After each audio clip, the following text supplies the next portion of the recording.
Hey y'all, today I'll talk about what all them little distance markings and why there's 2 rows of aperture numbers on a Nikon lens.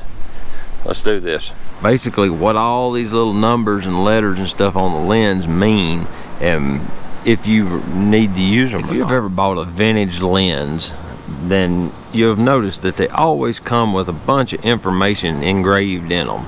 You can see it on this one, or even, let's see, you can see it's even on this one, you know. All this data here, all these numbers, and then there's some data up here on this one. And then on this one you've got 2 sets of numbers here, and then you've got these values here on this ring. What these are aperture reference numbers. The aperture ring is always the one with the profound clicks, and it'll typically have the maximum aperture. Oh, what's that? This one's 2.5 up to the minimum aperture, which in this lens is f/22 on this ring. Well, I was gonna shoot this, but now there's a basketball. Okay, now that I've relocated, I'm not dealing with the basketball anymore. You can probably hear me better, and it didn't have that thumping going on in the background.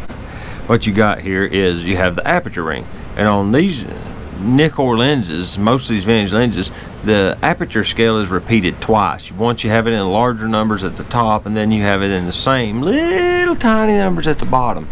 And what these are for is certain early Nikon film cameras actually looked through the viewfinder and had a little lens that looked right here, so you could look, as you're looking through the viewfinder, you could see what aperture you was on, and it would show it to you. It reflected it up and stuck it up in the bottom of the frame, and that's what these little tiny numbers are for down at the bottom.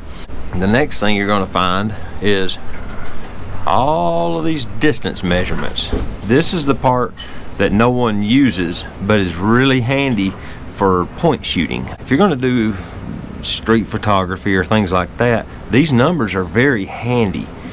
And there's basically a numeric scale right here on the aperture. You have the 8 is yellow, the 16 is blue, and the 22 is orange. And there's 3 little tiny corresponding marks on the lens itself right here on either side of a dot that shows those same colors. And then there's a little red dot for an infrared shift. I'm not going to get into infrared focus right now, but just know that there's a reference dot. The little red dot has to do with infrared focus. For instance, if I was going to run this and run the Sunny 16 rule, let's say I wanted to run 100 ISO, 1/100th of a second shutter, I could set it to f/16 aperture in bright sun and get a reasonable exposure every time. That's the Sunny 16 rule, is the reciprocal of your ISO at f/16 in bright sun.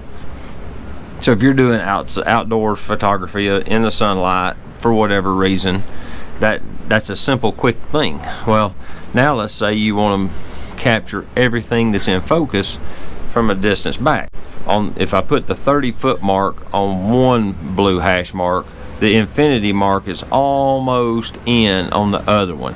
So what that's going to give me is 30 feet to nearly infinity will pretty much be in focus. But you have this hyperfocal distance scale in feet and meters. Now, different companies present this data in different ways. Like my Minolta lens I had out earlier, all of the focus data is windowed so that you're not overwhelmed with more information than you need. You know, you can see it's coming through, and just what's in the window is. And then it still has the hyperfocal distance information here for f/11 and f/22. I got 3 tick marks. I'm assuming f/16 is the one in between them. This one has an infinity hard stop too. Not all manual focus lenses have infinity hard stops. Some of them will focus past infinity. The only way you'll know is to just kind of check it and focus on distant subjects really far away during the daytime and see if they're sharp. But that's what the data on the lens means, and sometimes there'll be extra information here and there, but those 2 bits of data are the data that you normally see on manual focus vintage lenses. So yeah, if you got any information that you want to add to this, add it in the comments below. If you've used these lenses in different applications and you find that the hyperfocal distance works, give us some examples. And as always, if you like the video, give me a thumbs up, and if you enjoy the channel, consider subscribing. I appreciate it, because I'm all the time messing with these old lenses on my XT3 or my D810. So until next time, this is David, the Georgia photographer, and I appreciate you guys watching. And get your camera out, go take some pictures with it. All right, we'll see y'all. Bye bye.